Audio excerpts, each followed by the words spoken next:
आज होगा एक भयंकर सूर्य ग्रहण 2025 का यह दूसरा सूर्य ग्रहण है। इस वीडियो को भूलकर भी अनदेखा मत करिए क्योंकि कुछ ऐसी गलतियां हैं जो लोग बार बार कर बैठते हैं और फिर पूरा साल उसी के दुष्परिणाम झेलते हैं। मेरे प्रिय दर्शकों, हम आपको यह स्पष्ट कर दें कि जो सूर्य ग्रहण अब घटित हो रहा है वह कोई सामान्य खगोलीय घटना नहीं है। यह इतना प्रभावशाली और भयानक है कि ऐसा ग्रहण पूरे 600 वर्षों के बाद आ रहा है। इसका प्रभाव न केवल आपके शरीर और मन पर पड़ेगा बल्कि आपके घर, परिवार, धन, भाग्य और संतान तक इसकी छाया पड़ सकती है। हर कोई इस समय उलझा हुआ है, क्या करे क्या ना करे। सूतक काल कब से लगेगा, किन राशियों पर भारी असर पड़ेगा, क्या धर्मशास्त्रों में भी इसका उल्लेख है और क्या विज्ञान भी इससे डरता है। सबसे पहले समझिए सूर्य ग्रहण होता क्या है। जब चंद्रमा पृथ्वी और सूर्य के बीच आकर सूर्य की रोशनी को पृथ्वी तक पहुंचने से रोक देता है तब सूर्य ग्रहण घटित होता है। यह पूर्ण खंड, ग्रास और आंशिक 3 प्रकार का हो सकता है। यह एक खगोलीय घटना है परंतु सनातन धर्म में इसे केवल वैज्ञानिक घटना नहीं माना गया, इसे एक शक्तिशाली सूक्ष्म ऊर्जा परिवर्तन का समय माना गया है। जब आकाश में अशुभ शक्तियों की सक्रियता बढ़ जाती है। हमारे ऋषियों ने हजारों वर्ष पहले ही यह स्पष्ट किया था कि सूर्य और चंद्र ग्रहण के समय ब्रह्मांड में अदृश्य कंपन तीव्र हो जाती है। इसका सीधा प्रभाव शरीर की रोग प्रतिरोधक क्षमता, मानसिक स्थिरता और आत्मा के स्तर तक होता है। यही कारण है कि ग्रहण के समय पूजा, भोजन, सोना, मैथुन, बाल काटना और अन्य शारीरिक कार्यों से मना किया गया है। आज का ग्रहण विशेष रूप से उन लोगों के लिए चेतावनी है जो इसे एक सामान्य घटना समझकर उपेक्षा करते हैं। ग्रहण के समय विशेष उपाय बताए गए हैं। मंत्रों का जाप करें, घर में तुलसी के पत्ते रखें, गंगाजल का छिड़काव करें। गर्भवती स्त्रियों को विशेष सतर्कता रखनी चाहिए। भोजन को ढक कर रखें। ग्रहण के समय खाना नहीं बनाना चाहिए, नहीं खाना चाहिए। आज का यह सूर्य ग्रहण कुछ खास राशियों पर अत्यधिक प्रभाव डालने वाला है। तुला, मकर, कर्क और मेष राशि वालों को विशेष ध्यान रखने की आवश्यकता है। वास्तु के अनुसार ग्रहण के समय घर के दक्षिण पश्चिम दिशा में कोई भी भारी वस्तु को हिलाना वर्जित है। दीपक, धूप और शंख की ध्वनि से घर की नकारात्मक ऊर्जा को दूर किया जा सकता है। हमारे पूर्वजों ने सूर्य ग्रहण को केवल देखने की चीज नहीं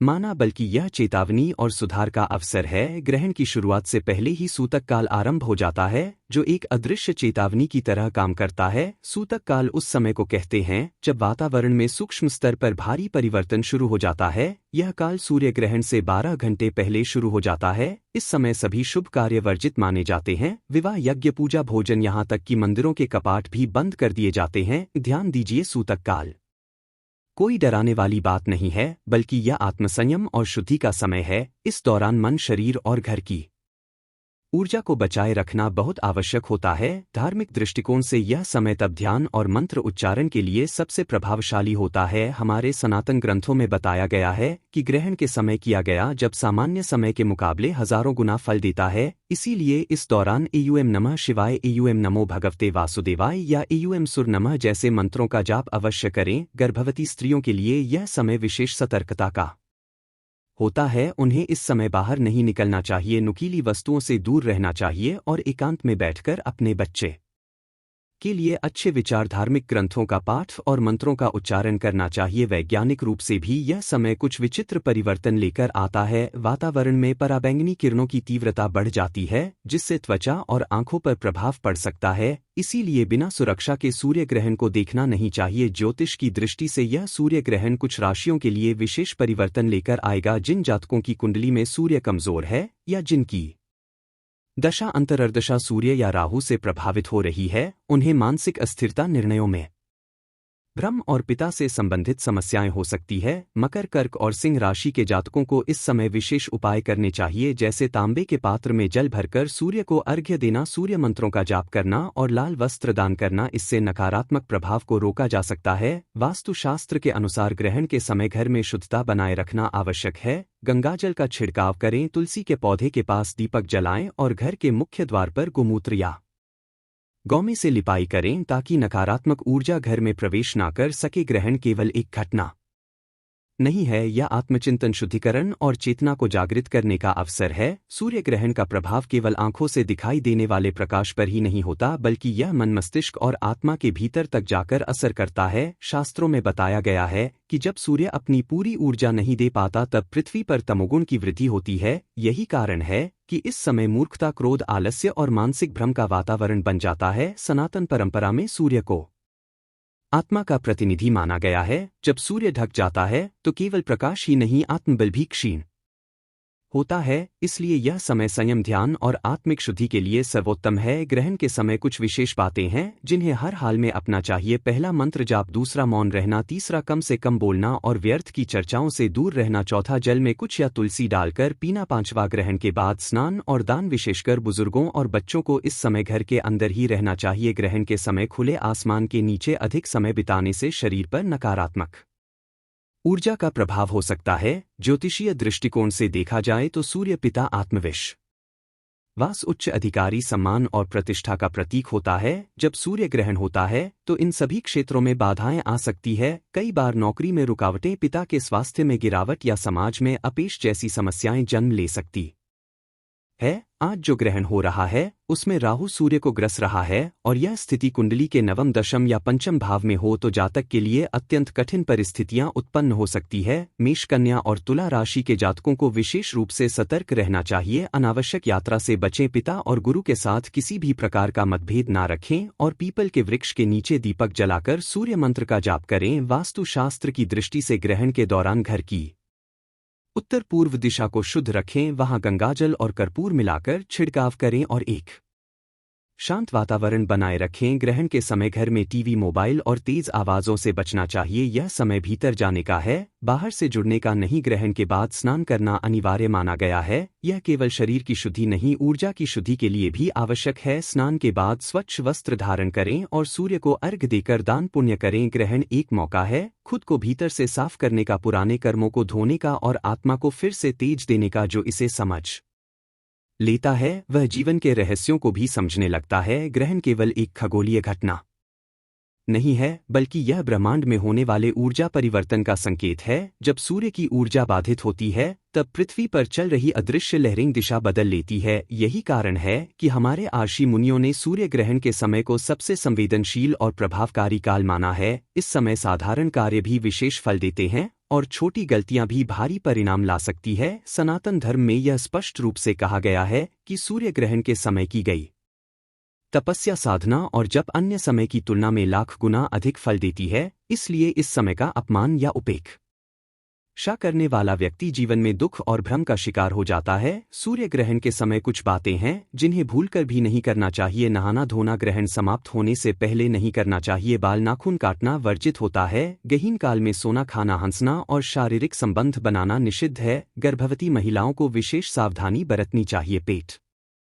पर कुश या नारियल बांधना चाहिए और चाकू, सुई या अन्य नुकीली चीजों से दूर रहना चाहिए। विज्ञान भी इस समय को असामान्य मानता है। सूर्य की किरणों की दिशा बदल जाती है, तापमान गिर जाता है, पक्षी और जानवर भी विचलित हो जाते हैं। कुछ वैज्ञानिक शोध बताते हैं कि सूर्य ग्रहण के समय मनुष्य की सोचने की शक्ति धीमी हो जाती है और मन में चिड़चिड़ापन आ सकता है। ज्योतिष शास्त्र के अनुसार सूर्य जब राहु केतु की छाया में आता है तो मानसिक और सामाजिक संकट का योग बनता है। व्यक्ति अपने फैसलों में अस्थिर हो सकता है, संदेह में आ सकता है और अपनों से दूर हो सकता है। कन्या, कर्क और मीन राशि के लोगों को इस समय अपने स्वास्थ्य और संबंधों पर विशेष ध्यान देना चाहिए। इन राशियों पर ग्रह का असर मनोबल और पारिवारिक समर्पण को कमजोर कर सकता है। उपाय के रूप में चावल, गुड़ और लाल वस्त्र का दान करें तथा आदित्य हृदय स्तोत्र का पाठ करें। वास्तुशास्त्र कहता है कि सूर्य ग्रहण के समय घर के पूजा स्थल को ढक देना चाहिए। तुलसी के पौधे के पास दीपक जलाएं और उसमें गंगाजल छिड़के। जो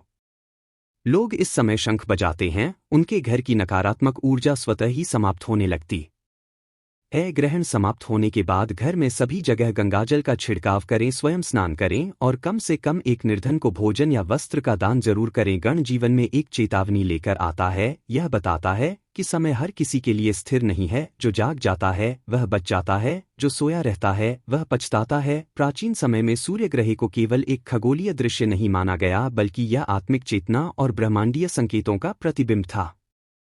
हमारे ऋषि मुनियों ने हजारों वर्षों पहले ही ग्रह की प्रकृति और उसके प्रभावों को अनुभव से जान लिया था। ऋग्वेद, यजुर्वेद और स्कंद पुराण में सूर्य ग्रहण का विशेष वर्णन मिलता है। उसमें बताया गया है कि जब राहु या केतु सूर्य को ग्रसते हैं तब समय और स्थान दोनों में सूक्ष्म अशुद्धता फैलती है। यही कारण है कि प्राचीन युग में राजाओं तक को अपने महलों से बाहर आकर नदी किनारे तप करना पड़ता था, क्योंकि ग्रहण को आत्मसंयम और आंतरिक परिष्कार का समय माना जाता था। महाभारत में भी एक प्रसंग आता है जहां सूर्य ग्रहण के दिन कुरुक्षेत्र में स्वयं भगवान श्री कृष्ण और अर्जुन गंगा स्नान के लिए आए थे। वहां सभी तीर्थ एकत्र हो गए थे। यह संकेत है कि ग्रहण के दिन स्नान, दान और मंत्र जाप का महत्व कितना गहरा होता है। उस समय लोग पैर की छाया में बैठकर मौन व्रत लेते थे, जल में कुछ डालकर मंत्रों का उच्चारण करते थे और हर सांस के साथ स्वयं को शुद्ध करते थे। धार्मिक दृष्टिकोण से देखा जाए तो सूर्य ग्रहण केवल सूर्य को ढकने की घटना नहीं, बल्कि आत्मा की रोशनी को फिर से पहचानने का एक अवसर है। वहीं वैज्ञानिकों ने भी माना है कि ग्रहण के समय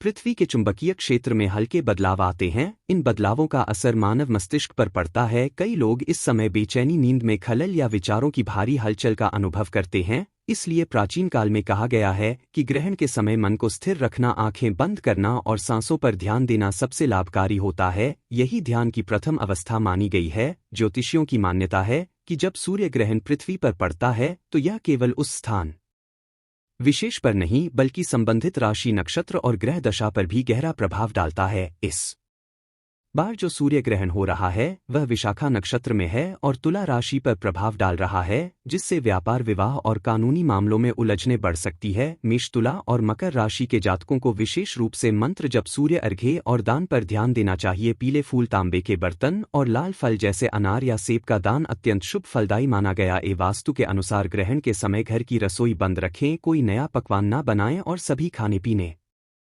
की चीजों में तुलसी के पत्ते डाल दें ताकि उनमें सूक्ष्म अशुद्धि न आए। ग्रहण बीत जाने के बाद पूरे घर को गंगाजल और गोमूत्र से शुद्ध करना चाहिए, खासकर घर की उत्तर पूर्व दिशा में। वहां दीपक जलाकर एवं सूर्य नमः मंत्र का 108 बार जाप करें। इससे घर की नकारात्मकता समाप्त होती है और ऊर्जा पुनः संतुलित होती है। ग्रहण का समय केवल डरने का नहीं, चितने का है। यह ब्रह्मांड की ओर से आत्मा को दिया गया मौन आमंत्रण है। भीतर झांको, थम जाओ और खुद को फिर से समझो। ग्रहण का समय जितना खतरनाक हो सकता है उतना ही जागरूक व्यक्ति के लिए लाभकारी भी बन सकता है। यह समय हमें हमारे अंदर के छिपे हुए दोषों, भय और भ्रम को पहचानने का अवसर देता है। जब सूर्य की किरणें पृथ्वी तक नहीं पहुंच पाती तो न केवल अंधकार फैलता है, बल्कि शरीर में ऊर्जा की गति भी मंद पड़ जाती है। यही कारण है कि सूर्य ग्रहण के समय किसी भी शुभ कार्य की मनाही होती है। विवाह, नामकरण, भूमि पूजन, नया व्यापार शुरू करना, यह सभी कार्य ग्रहण के समय वर्जित है, क्योंकि ब्रह्मांडीय ऊर्जा का प्रवाह उस समय अव्यवस्थित होता है। सनातन धर्म हमें सिखाता है कि हर बाहरी घटना का सीधा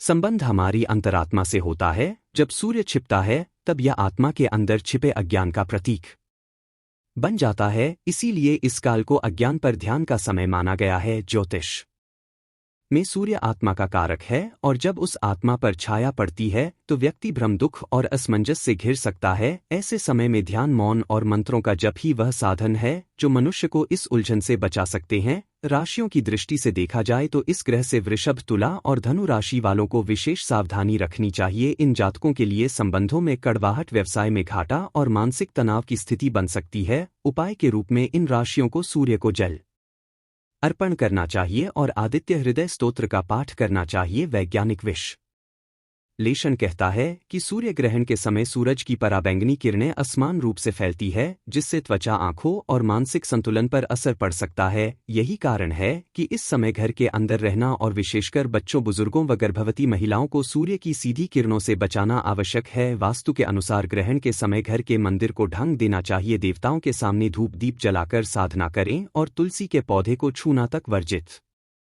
होता है, लेकिन ग्रहण के बाद तुलसी में जल अर्पण करने से विशेष पुण्य की प्राप्ति होती है। कुछ घरेलू उपाय जो ग्रहण के समय करने से लाभ मिल सकता है। घर में गोमूत्र या गंगाजल से पोछा लगाएं, चावल और गुड़ का दान करें। ग्रहण काल में एक दीपक उत्तर दिशा की ओर जलाए। गर्भवती महिलाएं ओम नमः भगवते वासुदेवाय का जाप करें। गहन एक चेतावनी है कि सब कुछ हमारे हाथ में नहीं होता। यह हमें यह भी बताता है कि जीवन में कुछ क्षण ऐसे आते हैं जब रुक जाना, सोच लेना और भीतर झांकना जरूरी होता है। जो ऐसा करता है वह ग्रहण को एक अवसर में बदल सकता है। सूर्य ग्रहण केवल एक खगोलीय घटना नहीं, बल्कि वह घड़ी है जब पूरा ब्रह्मांड एक विशेष लय में थम जाता है। इस क्षण का प्रभाव हमारे तन मन जीवन और आत्मा तक गहराई से पहुंचता है। प्राचीन काल में आर्ष्य मुनि ग्रहण काल को अपने भीतर के दोषों को पहचानने और उन्हें समाप्त करने का सुनहरा अवसर मानते थे। यही कारण है कि सूर्य ग्रहण के दौरान कई तपस्वियों ने महान सिद्धियां प्राप्त की, क्योंकि इस समय किए गए जाप और ध्यान का प्रभाव साधारण समय की तुलना में असंख्य गुना अधिक होता है। आज का मनुष्य इस वैज्ञानिक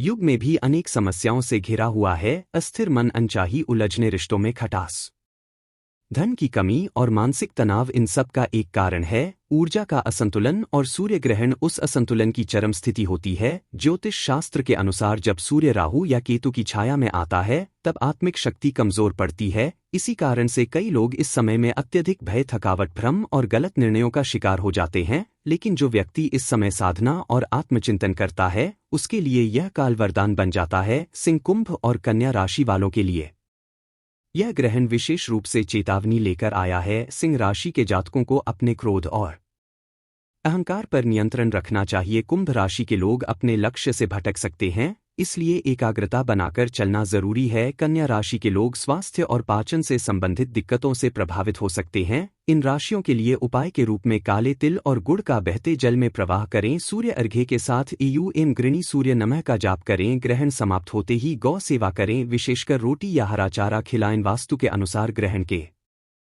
समय घर के मुख्य द्वार पर नारियल का जल या नमक मिले पानी का छींटा देने से नकारात्मक ऊर्जा प्रवेश नहीं करती। धार्मिक दृष्टिकोण से देखें तो सूर्य ग्रहण आत्मा की परीक्षा है। यह क्षण बताता है कि जब सबसे बड़ा प्रकाश सूर्य भी ढंग सकता है तो मनुष्य का गर्व, अहंकार और दिखावा कितनी जल्दी मिट सकता है। इसलिए इस समय को नम्रता, मौन और प्रार्थना में बिताना ही वास्तविक धर्म है। ग्रहण के समय यदि कोई व्यक्ति केवल 15 मिनट तक मौन साधकर प्रभु को स्मरण करता है तो वह पूरे जीवन की अनेक मानसिक ग्रंथियों को खोल सकता है। यह वही क्षण है जब ब्रह्मांड आपके भीतर की पुकार को सबसे गहराई से सुनता है। ग्रहण केवल डरने का समय नहीं, चेतने का समय है। यह आकाश से आने वाली वह आवाज है जो कहती है, रुक जा, शांत हो जा और अपनी आत्मा से संवाद कर, क्योंकि यही क्षण है जो तुझे फिर से नया बना सकता है। जब सूर्य अपने ही प्रकाश से वंचित हो जाए तो समझो समय कोई गहरी बात कह रहा है। यह वही खड़ी होती है जब हर चेतन जीव, हर वृक्ष, हर नदी, हर पर्वत, सब कुछ शांत हो जाता है। यही वह विराम है जहां आत्मा को अपने भीतर की आवाज सुनाई देती है। ग्रहण का यह समय केवल शरीर के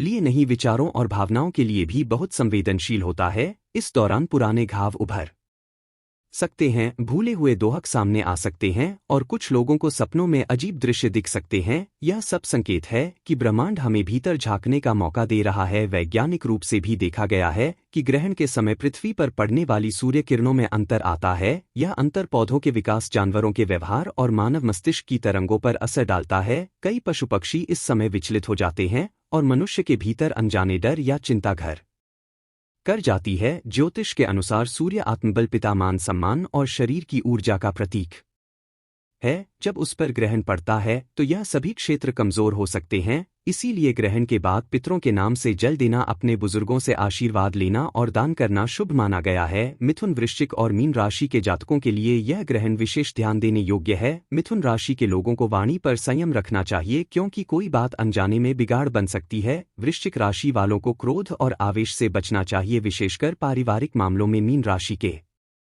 लोग भावुकता में कोई बड़ा निर्णय ना लें, यह समय आत्मसंयम का है। इन राशियों के लिए कुछ लाभदायक उपाय: सफेद चंदन का तिलक लगाएं, ईयूएम नमः शिवाय का जाप करें, किसी वृद्ध ब्राह्मण को भोजन कराएं या वस्त्रदान करें। वास्तु की दृष्टि से ग्रहण के बाद घर के मध्य भाग में शंख बजाना, धूप दिखाना और हल्दी मिले पानी का छिड़काव करना अत्यंत लाभकारी होता है। इससे घर की ऊर्जा पुनः संतुलित होती है। धार्मिक रूप से देखा जाए तो यह समय शरीर को शुद्ध करने के साथ साथ मन को भी निर्मल करने का अवसर है। ग्रहण समाप्त होने के तुरंत बाद स्नान करना, वस्त्र बदलना और शांत भाव से ईश्वर का स्मरण करना हमारे हर्षियों की परंपरा रही है। कुछ अनुभवी संतों का मानना है कि ग्रहण का समय अगर किसी ने जागृति और मौन में बिताया तो वह अपने भीतर छिपे कई जन्मों के पापों से मुक्त हो सकता है। ग्रहण एक ब्रह्मांडीय योग है जिसमें नकारात्मकता अधिक सक्रिय होती है, लेकिन अगर कोई इसे ईश्वर का बुलावा मान ले तो यह सबसे बड़ी साधना का द्वार बन सकता है। ग्रहण के अंधकार में भी वह रोशनी छिपी होती है जो हमें हमारे वास्तविक स्वरूप तक ले जा सकती है।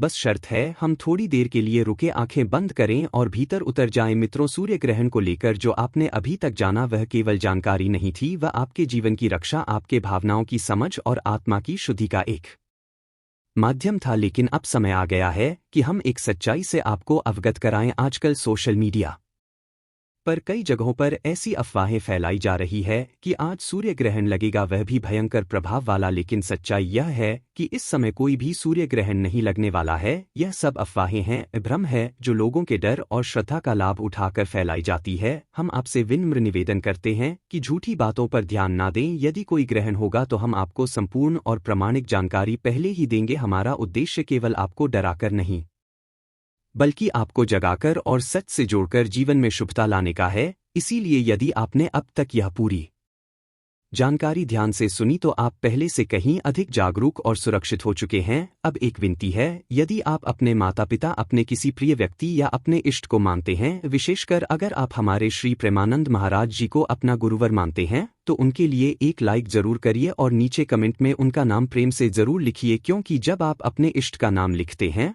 तो वह केवल एक शब्द नहीं होता, वह आपके हृदय की एक भावना बनकर निकलता है और वह भावना आपके जीवन में सकारात्मक ऊर्जा का संचार करती है। मन में एक अद्भुत शांति और आंखों में श्रद्धा की चमक आ जाती है। आपका हर कमेंट, हर भावना सिर्फ एक टेक्स्ट नहीं, वह आपके और आपके ईश्वर के बीच एक सेतु है। यदि आपको हमारी यह मेहनत, यह सच्चाई और यह सेवा भाव अच्छा लगा हो तो कृपया हमारे चैनल को जरूर सब्सक्राइब करें। आपका एक सब्सक्राइब न केवल हमें प्रोत्साहित करता है बल्कि ऐसे ही सच्चे और सनातन ज्ञान से भरे वीडियो समय समय पर आप तक पहुंचते रहते हैं। और अंत में मेरे प्रिय दोस्तों, जाते जाते हम सब अपने हृदय के राजा, अपने प्राणों के अधिपति श्री प्रेमानंद महाराज जी के लिए एक जोरदार जयकारा लगाएं। मेरे साथ मिलकर बोलो, जय श्री प्रेमानंद महाराज जी की जय।